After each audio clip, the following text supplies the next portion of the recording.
My name is Daniel, and I'm incredibly obese. It's something I've lived with for a very long time, maybe been overweight since 8 and maybe obese since 10 at the very least, and I've always been heavy as far as I remember, back to being 8 years old. And somehow for the last 20 years, it's not caught up with me. I've not been diagnosed with diabetes. I've not been diagnosed with anything worse than a heart murmur. The worst thing that I've had happen to me is I have really crappy blood pressure. And today I have an appointment with a doctor.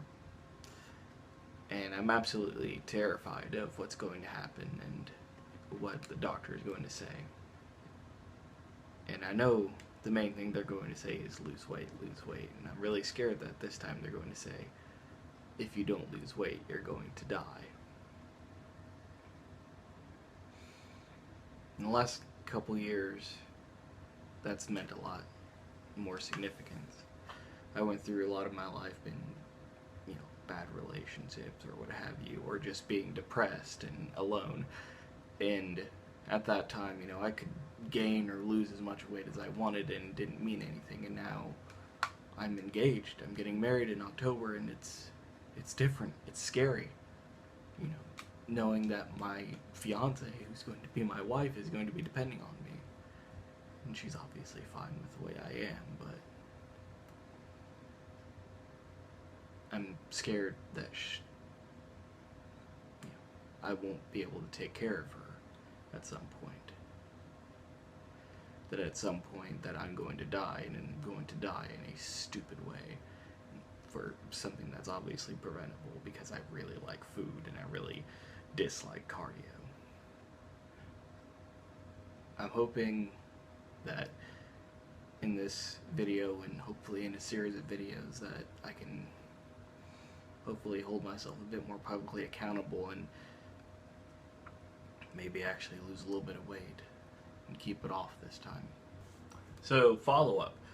I just got back from the doctor's. You may not be able to see it, but I'm very, very sweaty. It's about 103 degrees here in Oklahoma.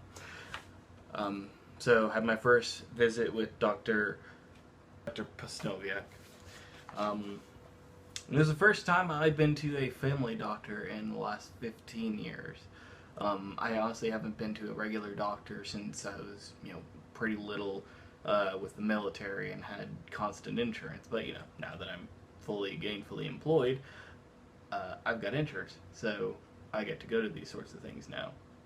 So yeah, first family doctor I've had in over 15 years, and, he walked into the office and he looked at my charts, and but he did say I have one big major ailment, and unfortunately that is something that's going to catch up very soon. That, my back and my heart and my joints are going to start catching up, and honestly, they already have. Everything is starting to, hurt just a bit more every year. Every year that I've been obese, it's going to be hurting more.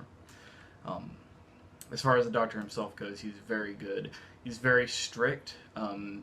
He's basically told me almost verbatim that if I'm overweight and I go into his office, if he's not bitching at me about my weight, that I need to go ahead and fire him. So I find that as a good source. It's a good thing I kind of have thick skin in that sort of sense. I think just the scary part of it is, of course, that by the time I'm 50, if I'm still 356 pounds, it's not going to be good. It will kill me. And I've already stated the scary part of this is not just the fact that I'd be leaving my wife alone, but the scary part is that I'd be dying. It'd start with diabetes and just keep moving on, and it's scary. I don't want to be sick. I've never been bedridden in a hospital. I've never been to a point where I need to have medication or prescription. To sort of close everything out pretty quick, my phone is running out of space. I'm very ill-prepared to start doing this.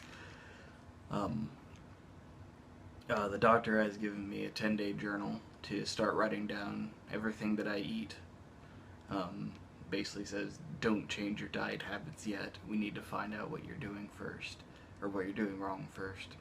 The big goal right now is that in a year and a half, he'd like me to be down 100 pounds.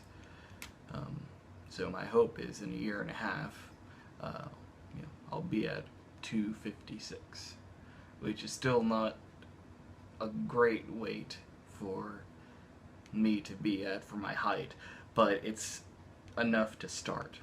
I hope that what I'm saying is eventually going to be useful to somebody else. At the very least, right now, I hope that it's useful to me.